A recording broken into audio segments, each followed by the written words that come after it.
একদম পাশের ফ্ল্যাটের প্রতিবেশীর সাথেই বিয়ে, কিন্তু কেউ কারোর সাথে দেখা করেনি। আমার আজকের এই ব্রাইডের কাহিনীটা অনেক বেশি ইন্টারেস্টিং। আপুর বিয়ে যার সাথে হচ্ছে, ভাইয়া কিন্তু পর্তুগালে থাকেন। মজার ব্যাপার হচ্ছে ওনারা কিন্তু 2016 সাল থেকে হচ্ছে গিয়ে একেবারে নেইবার ছিল, মানে পাশাপাশি ফ্ল্যাটেই ছিল। দুই ফ্যামিলিতে ভালো বন্ডিং থাকলেও ভাইয়া এন্ড আপু কিন্তু একজন একজনকে ওভাবে চেনেও না। প্লাস হচ্ছে কি উনাদের কিন্তু অ্যারেঞ্জ ম্যারেজ, কোনো লাভ ম্যারেজ না। আমার এই ব্রাইডের আজকে এঙ্গেজমেন্ট হচ্ছে, কিন্তু দুঃখের ব্যাপার হচ্ছে জামাই ছাড়া এঙ্গেজমেন্ট। এর পেছনে কারণ হচ্ছে ভাইয়া কিন্তু বিদেশে, মানে ভাইয়া পর্তুগাল থেকে আসতে পারেন নাই।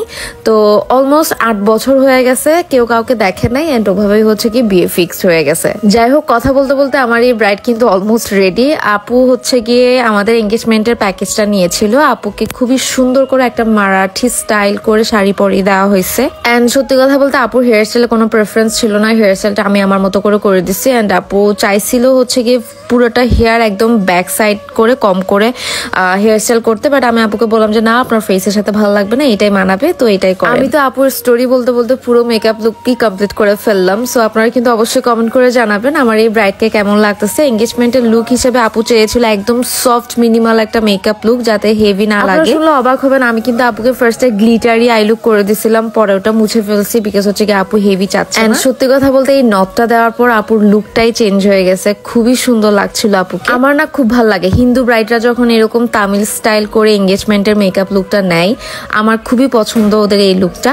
সো আপু কিন্তু Hindu bride by the way. আমি জানি আপনারা অনেকে ভাবছেন এতক্ষণ ধরে যে এটা আমাদের মুসলিম ব্রাইড, একেবারে না। আমি নিজেও ফার্স্টে কনফিউজ ছিলাম আসলে কি আপু হিন্দু, কারণ আপুকে দেখতে একেবারে মুসলিমদের মতো লাগে। আপনারা যারা আমাদের কাছ থেকে মেকআপ লুকের বুকিং করতে চান অবশ্যই কিন্তু 10 ডেজ আগে বুকিং করে রাখবেন। ভিডিওর মাঝখানে একটু বলি, আমরা কিন্তু এখন A to Z full parlour course করাচ্ছি। দেখতে পাচ্ছেন আমার এখানে 4 জন স্টুডেন্ট কিন্তু ফুল পার্লার কোর্স করছে। ওরা সবাই জানুয়ারি সেশনে জয়েন করেছিল। যারা আপনারা ফেব্রুয়ারি সেশনে জয়েন করতে চান, rebonding, hair style, makeup, facial সবকিছুই কিন্তু A to Z full parlour কোর্সের আন্ডারেই থাকে। এই যে মেকআপ লুকটা দেখতে পাচ্ছেন, এটা আমার স্টুডেন্টের করা, কত সুন্দর করে বেসটা করছে। এন্ড আই মেকআপ বলেন সবকিছু কিন্তু খুবই সুন্দর হয়েছে ওদের। এটা ছিল ওদের প্র্যাকটিস সেশন। 2 জন মডেলকে 2 জন স্টুডেন্ট সাজিয়েছে, কেমন হয়েছে কিন্তু জানাবেন। আমি কিন্তু একেবারে হাতে ধরেই মেকআপ বলেন, ফেসিয়াল বলেন, রিবন্ডিং সবকিছু কিন্তু হাতে ধরেই ক্লাস নেই। তো যারা চিটাগং এ আছেন আপনারা কিন্তু আমাদের কাছ থেকে ফুল পার্লার কোর্সটা পার্লারে এসেই কিন্তু করতে পারবেন। এন্ড এটার ডিউরেশন হচ্ছে 2 মাস। এছাড়াও আমরা কিন্তু 7 ডেজ প্রফেশনাল ব্রাইডাল মেকআপের ক্লাস নেই, যেটা অফলাইনে হয়ে থাকে। অনলি মেকআপের ক্লাস যারা করতে চান আমাদের পেজে ইনবক্স করবেন। এন্ড ইয়েস, আমার এই ব্রাইডকে কেমন লাগছে অবশ্যই কিন্তু জানাবেন। এঙ্গেজমেন্টের ব্রাইড বাই দ্য ওয়ে, আমার কাছে মাথায় কাপড় না দিলে না ব্রাইড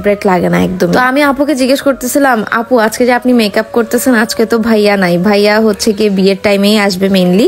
তো আপু বলতেছে আমার না একদমই সাজতে ইচ্ছা করতেছে না। তারপরে ওই যে রিচুয়ালস বা ওভারঅল সবকিছু ফাংশন সবকিছু মিলে হচ্ছে গিয়ে সাজা, আদারওয়াইজ হাজবেন্ড না থাকলে হচ্ছে গিয়ে সেজে গুজে লাভ আছে বলে। তো আপুর সাথে অনেক দুষ্টুমি করলাম, অনেক কথা বললাম। সো আজকের মেকআপ লুকটা কেমন হয়েছে সবাই জানাবেন। যারা নতুন দেখছেন পেজ একটা ফলো দিয়ে রাখবেন। আল্লাহ হাফেজ।